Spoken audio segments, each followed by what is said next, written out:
Hello and praise the Lord. It's good to be back with you today. And today I want to talk to you about a subject, the God of your dreams. Do you have a thought that just comes to mind over and over and over in your life? Do you have you may call it a thought, you may call it a dream, you may call it something inside that just, as you're going about your day and as you're just going about doing the things you do, this dream keeps coming to the forefront of your mind.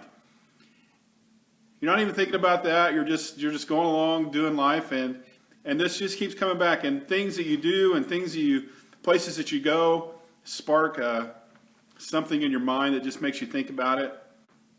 I was thinking about that this week, and throughout my many years of ministry, I've got to have a lot of conversations with people. And it seems like I see something that's recurring over and over and over as I talk to people, is many people have inside them an internal dream. And I say internal because many times that dream that we have inside, that recurring thought, that thing that we'd like to do if there was opportunity, or if we thought it was possible, or if we thought it was something that we could do with our life, whether it's a job, whether it's an idea that you have that you want to create, whether it's something that you don't know why, it's just inside you. There's like a little fire burning for something. And I come across a couple stories that I'd read, and many of you know who Henry Ford is. Henry Ford wanted to be the top automobile salesman. He wanted to be the top producer. He was a person that was very driven, very aggressive in his approaches to do things, and he wanted to be the top and wanted to be the best at whatever he did. And as he was back in the early 1900s, automobiles were kind of in their infancy stage. Production was slow, the production was arduous, and it was expensive. And it was Henry Ford that was trying to produce these early automobiles, but he went to a meatpacking plant. And he got an idea, and he saw something there that sparked his imagination and sparked something inside him that was going to push his dream even farther than he ever thought it would.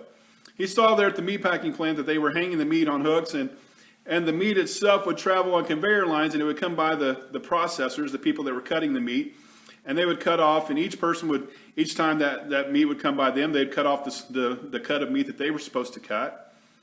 And they would move on to the next person, and they would cut off the meat that they're supposed to cut. And they would go down the conveyor line in this fashion. Each person would do that same job on each piece of meat. They would cut off the same piece each time that they were supposed to cut off. And Henry Ford saw this, and he saw that something in his mind sparked that, hey, I can use this in production of automobiles. And he saw that instead of the people moving from car to car to car, that the car could move to person to person to person, and the assembly line was born.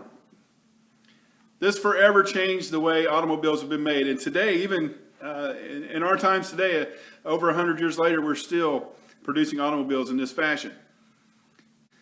Within 1 year, the assembly line had saved so much production time, and it cut the cost of production so significantly that the cost of automobiles was now to a place where it was affordable to the average buyer. And Henry Ford's dream of being the top producer of automobiles was born out of one idea. Others quickly copied that, but one rightly timed idea made Ford's dream a reality. I remember a story of another man from Germany that was frustrated with the lack of quality of instruments that he was getting into, and especially pianos was his area of expertise, and he was just frustrated with the quality of the pianos at their time. And so he set out on a seemingly impossible dream to come up with a new piano, to come up with a better quality piano, to come up with an instrument that he thought was worthy of that name. And he built his first piano in the kitchen of his home. And he was 39 years old when he did this. Over the next 10 years, over the next decade, he made 482 pianos. Eventually, him and his family immigrated to the United States, and they started a little company that we know today called Steinway & Sons. Steinway & Sons had a dream of manufacturing pianos that would go worldwide. Within 3 years of moving to America, they were producing 200 pianos a year. And because of the quality and the craftsmanship, Steinway developed a reputation for their excellence in their piano making. Today, the company produces over 2,000 pianos a year in the multiple plants, and they dominate the piano business. In fact, it's been said that and estimated that over 97% of piano soloists that play want to play on a Steinway piano. One guy with an idea in his kitchen has forever changed the world in the area of pianos. A God-given dream plus action can change the world forever. I'm convinced that God places dreams inside individuals.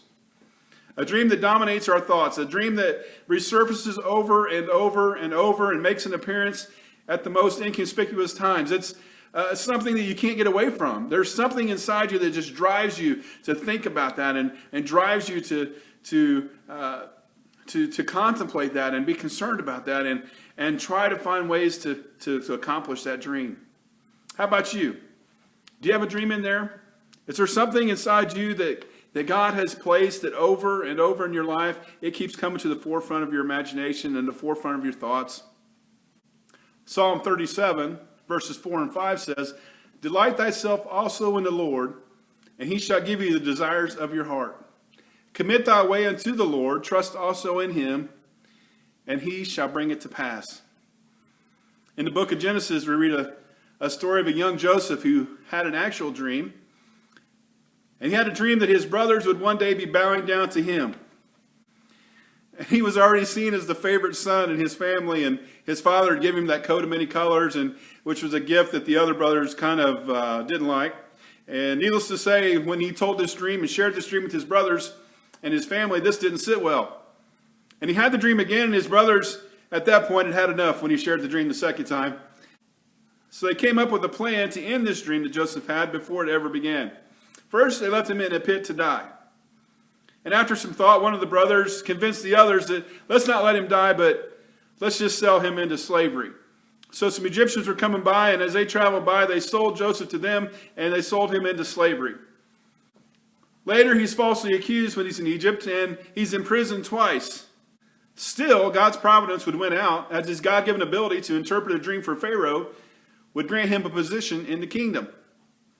A position, in fact, that would place him in charge of all the food during a time of famine. A famine which was also having an impact on his family and his brothers back in Canaan. As they ran out of food, his father sent his brothers to Egypt to find food. And when they got to Egypt, they had no idea what they were going to run into. They had not keeping track of what had happened to Joseph. They, as far as they knew, he was just gone. And that's what they wanted. He was out of their life, but God had a different plan. When they get to Egypt to try to find food, and when it was their time to enter in to get food, there before them stood the brother whom they'd sold into slavery. And immediately, the Bible says, that they bowed down before him, realizing that the tables had been turned. Joseph now had their life and death in his hands. And the dream had come true that he'd had so many years ago, that his brothers would one day bow down before him. His brothers were terrified. And without God, this story would have a completely different ending. Without God, I'll tell you, without God, your story will have a totally different ending from what God intended it to be. This was Joseph's chance to get even, but that's not what was in Joseph's heart. In Genesis 15, 19, and 20, he says, "Fear not. You thought evil against me, but God meant it unto good, to bring to pass as it is today, to save many people." No doubt this is a different story than Ford and Steinway, but the results are the same. God's purpose was realized. God has a purpose and a plan for all of us. He places a dream inside of us for a reason. How about we get those dreams out and see what God can do with it? A God-given dream plus action can change not just your world, but all the world around us. One idea can change the course of history. The God of your dreams is just waiting for you to muster up the courage to grab onto that dream by the horns and to hang on for the ride of your life. Psalms 37:5 says, "Commit thy ways unto the Lord, trust also in him, and he shall bring it to pass." How about you today? Let's get those dreams out. Let's get those God-given things inside of us, that purpose that he has for us, that thing that we can't get off our mind, that thing we can't get off of our thoughts on a daily basis. There's something. Today there's just something. I know there's something that you think about. There's something that you wonder about, that you just seems like it always comes back to mind. Regardless of what you're doing in your life, regardless of where you're at, regardless of who you're with, there's something that just, it seems like it just ties back to this thought that you have over and over and over. Maybe that's God's dream for your life. Maybe that's God's purpose trying to come out. Don't be afraid of it. Don't be afraid to take a chance on it. Don't be afraid to allow God to move into that. Commit thy ways unto the Lord.